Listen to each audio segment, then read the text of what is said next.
السلام عليكم ورحمة الله تعالى وبركاته كلن وعن وناكسن داوديال أصحابتا أنا مركزي صاحبة كنا هاي channel كنا صاحبة channel waxaad ku soo dhawaataan muuqaal cusub oo toddobaad kan aan markaan kaga hadli doono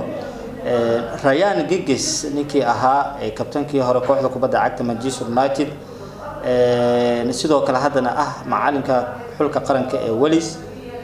waxa la yiri waxa laga watay gurigiisu booliska ayaa u yimid waa la xiray kadib iska daba wareeg madax ka wareeg sharba maris wax la aday darbi kabood uu sameeyay toddobaadkan adduunyo intuu caafimaad qabo 20 jir uu ahaa ilaa ay hadda 46 sano uu jiro dhadhamis le lagu dhameeyaa lagu dhahay waa loo dul qaadan waay booliska u imaadeen kadib markii cod ama fariin ka turjumaysa ee dhahaysa iga soo gaara badbaadiya dad ma jooga miya ya marka Ryan Giggs arimihiisan ku falanqeyn doonaa muuqaalkeenan aad toddobaadkan in la kacay oo maaragtay boolisku ay xireen kadib in kasto dib laga soo daayay haddana waxyaabaha lagu haysto waa arimo la xiriira qof dumar ah inuu jirdil iyo waxa u geystay waana saaxiibadiisa iyadana booliska wacday qofta saas dhahaysana waa iyada marka waxa la leeyahay Harun oo tababaraha xulka qaranka ee Wales ahna halyeeyay Manchester United Ryan Giggs ayaa markaas isaga markii saas la yiri warbixin soo saarno waa beenino oo kaga hadlaa wuxuu dhaanay waxaas ma jiraan dhaay marka Ryan Giggs wixii la daldalayo dhanba wuu beeniyay wuxuuna markaas beeniyay inuu dhaawacyo jirdil ah iyo macnaha cadaadis ama maquunis uu gabadhii saaxiibadiisa ahayd ee lagu magacaabo Kate Gravel oo kula kacay macnaha xoog bob amal bob cad waay kufsi sababtoo gabadhan doonta isku day kufsi isku daa guriga bisla joogan be maxaa qababac iyo qajac ku gelina Giggs waxa waa qajac iyo qababac uu sameeysan yahay hadda ka hor waxaas iyo wax ka darsamay marka odaygii marka gabadhii inay oo jirdil iyo awood uu ku maquuniyay wuu beeniyay xilli Kate Gravel iyadu sheegtay in booliska ay wacday haleega soo gaaro dhibaataan ku jira ay dhahday booliska ayaana markaas gaaray fariin ah badbaadiya Ryan Giggsna gurigiisa loogu yimid boolisku way wateen sababtoo ah wax kale ma jiraan oo arintan hadii mar dacwad ay timaado waa ina soo garbaxda macnaha qofkii laga dacwoonayo waa la wadana war ma ka tagin haddaba tababar Ryan Giggs oo ay da'diisu 46 sano jir ayaa loo kaxeeyay saldhigga booliska oo markaa waa lagu xiray waxaana la sheegay in arintan ay halis xitaa ku gelin karto shaqadiisa xulka qaranka Wales sababtoo ah nin la had darbi ka boodo sameeyay gabdho inuu jijiido bilaa madax ka maro sharaftii xulka kuma jirto sharaftii wadanka kuma jirto marka shaqadiisa in halis gelisa laga yaabaa la yiri waliba ninkan hadda حتى حريرك قبل أسي كل حين وهربا أنا مسكينة مربدو جديد وبلا بلا حديرون سي كأهد جديد كأهد حديرون كأهد يا حدي يدا بين كتاعه وأسي رنتي سيتاعه لابد مسكينة لابد الناس أو شركة البوليس هاي ما مكتئب البوليس شركة سوقر ويسوقر والبحين وصوص صار قرين كأن راين جيجز أيا وحى ومركب كل شيء in kabtankii hore kooxda kubadda cagta Manchester United uu beeniyay inuu gacan ka hadal u geystay gacaladiisa Kate Gravel inuu gacan ka hadal u geystay uu beeniyay isla markaana ay sheekadu lagu xiray ay markaas la xiriirta arintan waa beeniyay Ryan Giggs qofta saaba adaleedu dangeysay tahay afartan iyo meeqa sano la jiraa iyo 6 afartii 6 wali dhimis lagu jiraa ma la guursan waa loo doonaya guriga u joogtaa macna wali dhimino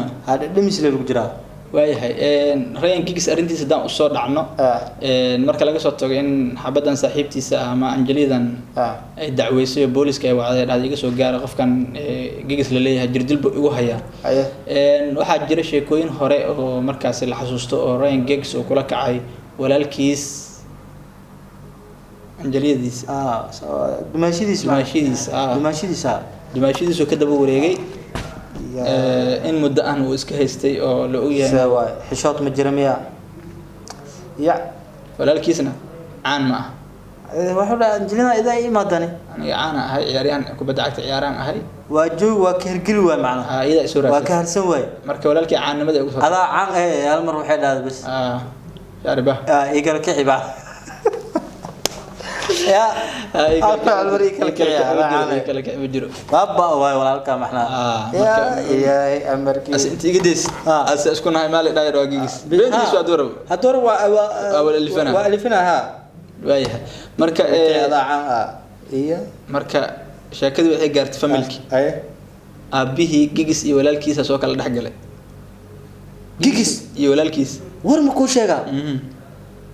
hawaarkayga kugu dhacay gurigayga iga bax iguma soo noqon kartid ani ma ku dhalin maxaan sameeyay maxaan sameeyay walaalka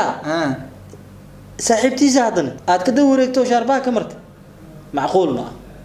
iga mood marka guriga ida maxaan sameeynahay iidaaba ani caanimo ugu soo raacday maxay ku tiri walaalka caan ma ada irka maroosay kala kici ما أقلق أن توجر مك إذا كده اسمع هذا مكوين ذو ولكن كاير صاحبتي سا مسك جياعي مركز دور بلاد أساسا سند ما كله دور بلاد يموت شكله مرة يسوى بلاد يموت كله يموت مركز أباركي قبتها أباركي إلى هباركي إلى هذا جيجس لكن ده مسلوك جرا أفرتي الأحسن الجراية مركز عارف ماذا سقوا معنا هذا مال الجرسين إلى هذا المشكلة الوجرة هواك يا توراع دقان لسين قناة وانا سي دقوة ولا أصلا المشكلة الجرا حتى صاحبتي أصاب إسكالها صاحبتي سؤال قول جوكتاي حوق إيو حاجلنا جرب تدوات كم الوقت كينو ها نوكل وضع الله ما يشان شاربها بناك حتى لسه سوامرا مكان هذا دالنا ما درت حدا ما كجار على نوكل أصلا معناه مركز سومرا ما كيلا ما يلا ودا جب إيجا سو الله إله إلا الله مركا waxaa ku daraysaa sheekada gigis waxaa ku dara xiriirka kubadda cagta ee Wales ee magacood markii la soo gaabay loo yaqaan FAO ayaa iyaguna kansalay shir jaraa'id oo toddobaadkan qaban lahaa Ryan Giggs isla markaana uu ku shaacin lahaa xidigaha xulka qaranka ee markaasi dalkaas ee kulamada caalamiga ah ee toddobaadka dambe ciyaaray way kansaleen marka Ryan Giggs arintiisa xitaa shaqada xulka qaranka halis bay ku jirtaa xilli qarankiisu isagu markaasi uu beeniyay in gacan ka hadal ay jirtay ciidamada booliska ee markaasi Greater Manchester Police ayaa iyaguna markaasi war saxaafadeed ay soo saareen waxay ku sheegeen in cinwaan ku yaala Wallace Salford laga soo wacay isla markaana markay saacadu ahayd 4 PM waqtiga UK laakiin markay inta tahayna ay noqonayso 12ka saqada dhexe noqonay markaas iyagana waa Premier markaas lagu wargeliyay in dhaawacyo fudud loo geystay haweeney ku jirta da'ada 30 sano 30 sano haweeney ku jirta xabadiisa waa loo geystaa marka waxa la yiri Giggs saaxiibtiisana macnaha ay noqonay taas marka booliska anaga iska imaan meeshan waana la wacay diiwaankaasana laga wacay waliba idoo la qeylanayo haleega soo gaaro badbaadiyay dad ma jooga miya ya Giggsna qareenkiisu uu beeniyay isagana shaqadiisa halis ay ku jirtaa xulka xataa waa macnaha xiriirka xataa waa kansaleen shir jiraad oo Giggs qaban lahaa marka xaaladiisa madaxa isku wala jirtaa waxyaabihii ku soo kordhana waa daawan doontaan oo barnaamijyadeena kale ee xiga ayaad ku daawan doontaan marka qaarkood waxyaabaha malaayaniga xataa shaqada ku weyn kartaa aad iyo aad dhamislima ku jiray Giggs macquul ma weyn hata 46 sano wax keen aday xitaa soo gabagabay soo guurso maxaa ila aabaha ka soo buray ila hadda dhimisa habaarad qabtaa habaarkii adooga ku dawracay xabsi ugu jirtaa